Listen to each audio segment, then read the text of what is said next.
Dear all, this is the first video dedicated to the law students, and I will start by stating the obvious, that there is an important difference between criminal law and civil law. Civil law deals with matters such as murder or robbery, for which people can go to jail. Civil law deals with matters such as business contracts or family matters. Criminal law includes the punishment and rehabilitation of people who violate the law established by a legislature, like the parliament, for instance. So today we are going to talk about criminal law. And I'm going to present some examples in which there are several words which need your attention, as they are part of the vocabulary associated with crime and punishment. The crime that we are going to start with is murder, which is of course the most serious of all crimes, and regrettably people are murdered every day. As you can see, we have this example: regrettably people are murdered every day. The adverb may go at the beginning of the sentence in such a sentence. I'm going to present some other examples, because we can say people are regrettably murdered every day. This is because sometimes the evaluative adverbs, as well as other adverbs, are placed immediately after the verb to be, or to be more specific, after the auxiliary, which may very well be the verb to have. Many people have suddenly become interested in using online platforms. Here we have the auxiliary to be. Many people have suddenly become interested in using online platforms. However, if there is an ordinary verb, then the adverb is placed immediately before the main verb, in between the subject and the main verb. Like for instance, some people accidentally die in car accidents, so they are killed, not murdered. Returning to our initial theme, I emphasize the fact that when someone is murdered, it is usually a deliberate, intentional act. For instance, a person is murdered when he or she is shot by an armed robber or attacked in the street. So when the police find the murderer, he is jailed and is going to await his or her trial, and he will be charged with murder. That is, officially accused of murder.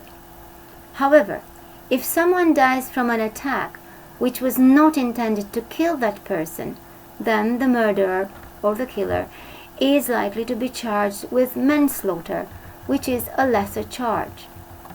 Thus, when the police keep someone in prison before the person goes to court, we say that he or she is kept in custody. He is being kept in custody until the trial begins. I will stress the fact that police is a plural noun in this context, since it refers to the members of the police force. I have said when the police find the murderer, and also when the police keep someone in prison. And in both these instances, I refer to the people who do the job. They are all members of the police force. Thus, when I refer to the people, I use the plural form of the verb, but I use the singular form of the verb when I refer to the police as the organization that is responsible for protecting people and property, making people obey the law, finding out about and solving crime. And also it is the police as an institution that has to deal with catching people who have committed a crime. When I talk about this organization, and I say, for instance, the police is an important institution, I use the verb with a singular form. Returning to our story, when a case is brought to trial, it means that the allegedly guilty person is brought in full in front of the judge. In other words, when a case is brought to trial, we refer to the commencement of the trial in a court by formally calling and swearing in the witnesses to initiate the trial proceedings. First, I have to stress that the accused is not yet considered guilty, but he is suspected. He is, as I said, an allegedly guilty person. Allegedly guilty person. And proof has to be produced in order for them to be found formally guilty by law. For instance, he is being hunted by police for his alleged involvement in several murders. When I talked about proof or evidence, namely information that shows that someone is guilty, I have used the verb produced.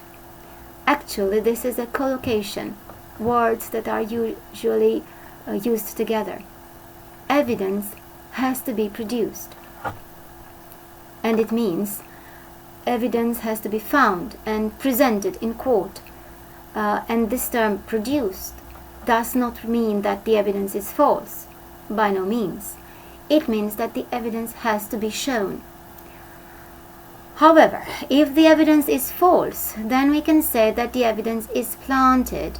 Planting evidence means changing or adding false evidence to the scene of the crime.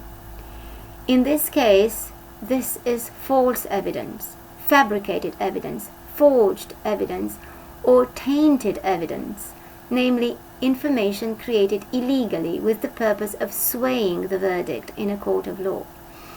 In other words, swaying the verdict means changing the verdict or the opinion of the judge or juries. And I have an example. The old juror was at first the only one voting for innocence, but he has gradually swayed the rest of the jury. Now, evidence is brought by witnesses and by the forensic lab, that is the laboratory. And the example is, the forensic evidence shows that he committed the murder. And a person cannot be judged by hearsay. Hearsay is when you hear something from somebody, but you don't know whether it is true or not. And I have another example. Although the police are suspicious, they can't prosecute him on what the neighbors think. It's all hearsay. After a witness gives his or her testimony, he or she is cross-examined. Namely, the witness is questioned by a lawyer, the barrister representing the other side. Under cross-examination, and this is the example, under cross-examination, her evidence showed some inconsistencies. A person is defended by a lawyer, and a lawyer, therefore, is the person who is either paid by the state or by the defendant, and who has to argue the innocence of the defendant.